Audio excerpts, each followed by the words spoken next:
do you like what we do here? I would assume so if you're listening to this. We have had a good year for growth this year. We've had substantial growth on all the podcast feeds with new subscribers. We have the new YouTube channel with a bunch of new subscribers there too. But we want to carry this over into 2026 so we can continue to provide high-quality entertainment, high-quality news, high-quality reviews, and all that kind of stuff. So what we're asking for going into next year is, if you have the ability, we're not asking for a lot, you can donate. Go to ko-fi.com/MWP News and make a donation. Everything you do goes towards making sure we can do things. That way I can take days off work to go and cover things early, or, things of that nature. Go to events and talk about them early, see advanced screenings. All that stuff goes into that budget. On top of that, if you can't afford that, and I realize right now things are tough and things are rough out there. If you can't afford that, the easiest thing you can do is subscribe and rate. No matter what you use to get this podcast, you can subscribe. Just hit the follow button, hit subscribe, whatever the button is on your thing, and then rate us. Give us 5 stars. That'll help more people find us, and the more people find us, the more we can, the more we'll be able to do, and we'll be able to get, more happening. You can also go to mwpnews.com and sign up for our newsletter. There we will have articles and stuff like that about what we cover on this show. And we will also be doing more gaming content on the YouTube channel. If we can get, with more subscribers on there, we can do more. And that's youtube.com/@MWPnews. And again, thank you for a great year for us. Next year will be better. One of the big issues that I had this year that preempted me from doing a lot of what I wanted to has been resolved with the issue with, my car, and that issue has been resolved. So going into this next year, we should be a lot more smooth sailing, but we do need your help to get more people listening and get what we're doing here out there. So just subscribe, tell your friends, and if you have the ability to, and you have the money, and you want to, and you think we're doing a good job, and we've earned that, go to ko-fi.com/MWP News and throw us whatever you think we deserve. And thank you, and enjoy this episode.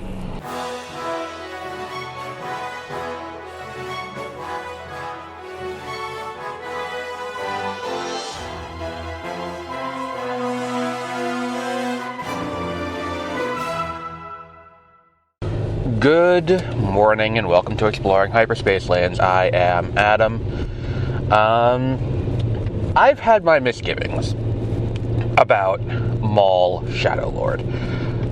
I think that it's kind of indicative of a wider issue with Lucasfilm at this point. This idea that we have to kind of hang around by the time of the original and the prequel trilogies when we tell stories in the Star Wars universe, because we don't want to go too far away from that and start establishing canon that then we would have to break if we were to make a movie in these other times. Like, very clearly the reason why we haven't had this big exploration of like the sequel era is because it's like, well, what happens after? Well, Simon Kinberg's going to tell those stories in his movies. And, Starfighter's going to tell that story in the movie. And the movie is the big money object. So why are we not getting books? Because they don't want to accidentally have continuity errors with the movies. And, there is a level of secrecy around making the movies that exists. So this idea that, like, okay, well, we're going to stick around these same times telling these same stories with these same characters over and over again is a little strange. And honestly, a little bit stagnant for the franchise. For a franchise that exists in a universe that is tens of thousands of years old. Like, it's weird that we keep huddling around the same, like, 100-year period. But let's talk about the merits of Maul Shadow Lord, because I went into this and I think my fundamental complaint is kind of not addressed, where it's like, okay, it's more Maul. Like, this, I seem to recall, maybe I'm misremembering, but I seem to recall back in like 2019, 2020, they announced that they were going to do a Maul TV show on Disney Plus, like a live-action Maul show, and Ray Park was going to return, and they were going to do like that. And I guess this is what that was going to be.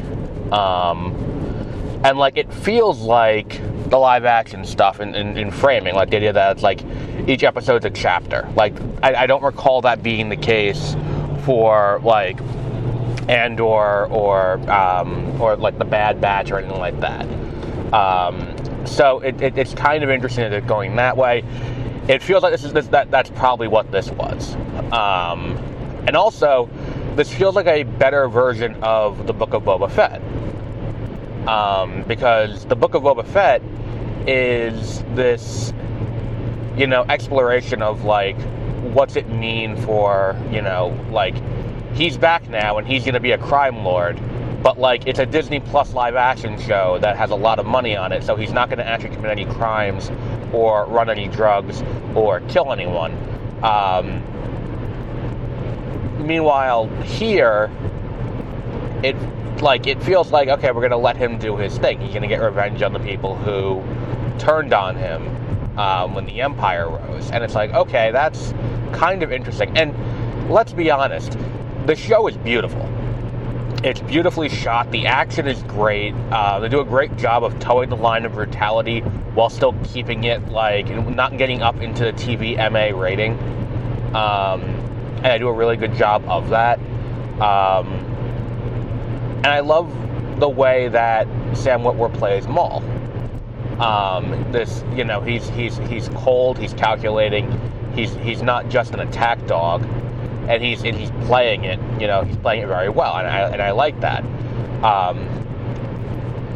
But fundamentally, kind of the issue is like, okay, but this is going to end off with him in that Sith temple. Like, we know where this ends. And it's kind of like my entire issue with some of the marketing around this, because, like, apparently, like, there was a picture that leaked, and spoilers, people were trying to, avoid this. One of the character posters leaked early, and it shows Vader. And it's like, I saw someone say, a much anticipated fight between Maul and Darth Vader. And it's like, is that really an anticipated fight? Do people really anticipate a fight between Maul and Darth Vader? Like, I don't. Because, like, there can be no clear winner, because we know when both these characters, die. Like, we know Vader doesn't get killed there, obviously, and we know Maul goes on and gets killed by Obi-Wan on Tatooine. Like, it's just kind of an interesting thing that's like, oh, this could be a cool fight. It's like, okay, it may look cool, but, like, what's the end result of this? Very little. Like, and again, it's another one of these things where it's like, so Maul is going to know that, so Vader's going to know that Maul is out there somewhere, and that's not going to become, like, priority one for the Emperor and Vader to figure out where the fuck this guy is. This guy with a rage problem. Like what the fuck? But, like, that's kind of, like, the big issue here, is that it's like, this show inevitably is going to end with him taking control of these syndicates or the Shadow Collective, whatever the fuck it's called, and then he's going to, that's where we're going to lead into Solo, and then what we were going to get after Solo with, continuing on. Because I feel like that's kind of what this is. This is kind of trying to reclaim that element of Solo, which, does it need to be reclaimed? I mean, they did a comic already. But again, that's kind of what it comes down to, is that it's like, okay, we're getting more stories about Maul. We're getting more stories about Maul trying to get revenge. As long as that's well executed, I'll be fine with this show. And so far, it's off to a good start. So far, I feel like we are getting Maul, trying to execute this grand plan to get revenge on all the various organizations that are, that are out there who have wronged him in the past.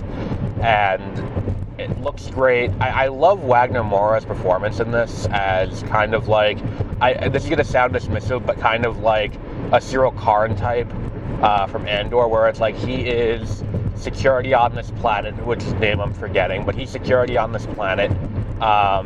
He's basically just a beat cop, and he's trying to track down Maul. And I think that's the dynamic of this show that I really like.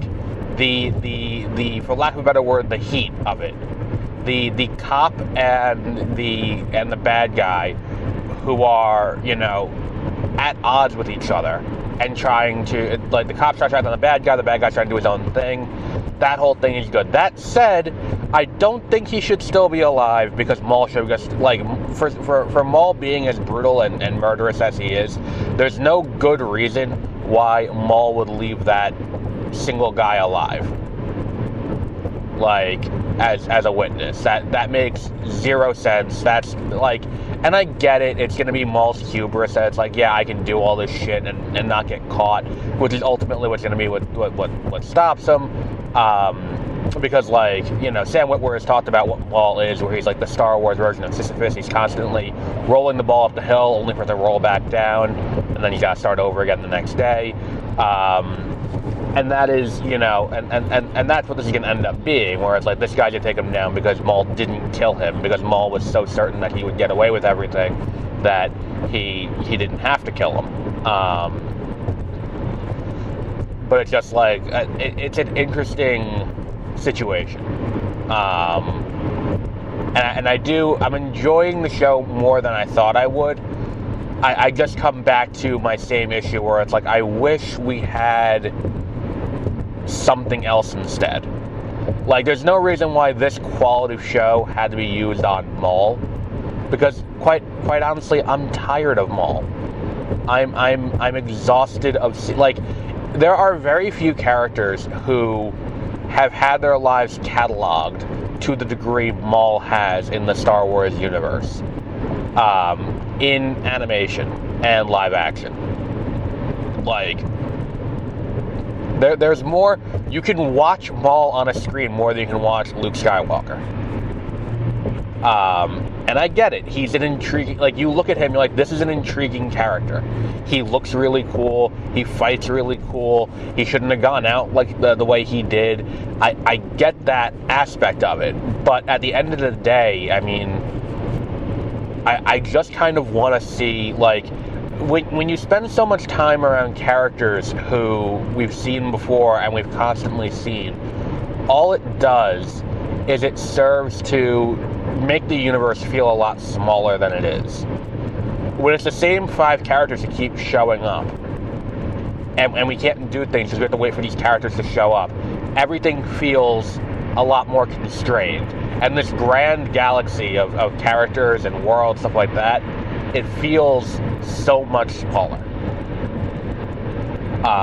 And what they need to do is they need to get out from around these characters and go out into these bigger, like, explore the wider world. Like, I get there's an appeal to Maul, and I think that, like, had we not had Maul in the Clone Wars, had we not had Maul in Rebels, I think him coming back here and this show would work a lot better for me.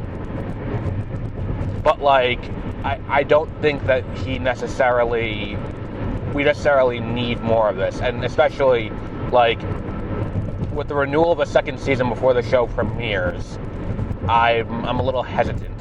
And again, this is not me saying I don't like the show. I'm enjoying it. I just wish we had something different instead. Like, it's a totally a me problem, where it's like, look, I'm tired of Maul. And I know Dave Filoni likes Maul, but can we talk about anyone else? And that's kind of where it is. But, like, look, I'm gonna watch the show. I'm enjoying it. I was glued to it. Like, I was trying to work on something last night at the same time, and I couldn't get anything done. I was just glued to this show. But yeah, I mean, it's very good. But we will wrap up there for today. We'll be back next week with the next 2 episodes of Maul Shadow Lord, and then we have The Mandalorian and Grogu on the horizon. Plus, if they release another trailer, we'll talk about that. Until our next episode, have a great rest of your week.